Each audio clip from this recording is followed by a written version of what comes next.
BRS کے خلاف جھوٹی تشریح پر قانونی کارروائی کرنا KTR کا انتباہ۔ BRS کے کارگزار صدر KTR نے پارٹی کے خلاف جھوٹی تشریح اور پارٹی کو نشانہ بنانے والے بے بنیاد افواہوں پھیلانے پر سخت انتباہ دیا۔ سوشل میڈیا کے پلیٹ فارم ٹوئٹر ایکس پر ایک پوسٹ کرتے ہوئے KTR نے کہا کہ ہم نے بے تکان جدوجہد کرتے ہوئے ایک ریاستی تعمیر کی ہے اور لاکھوں افراد کے دل اس ریاست کے لیے دھڑک رہے ہیں۔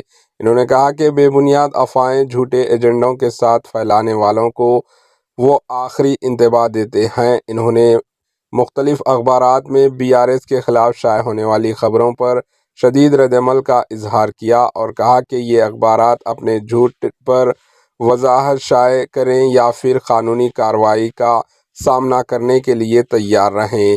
انہوں نے مزید لکھا کہ BRS تلنگانہ کے عوام کی خدمت جاری رکھے گی جو وہ گزشتہ 20 سال سے کر رہی ہے۔ انہوں نے بے بنیاد افواہیں پھیلانے پر روک لگا دینے کا مشورہ دیا۔ انہوں نے کہا کہ ہم بہت جلد دوبارہ اٹھیں گے اور کسی کے بھی سامنے نہیں جھکیں گے، نہ اب اور نہ کبھی۔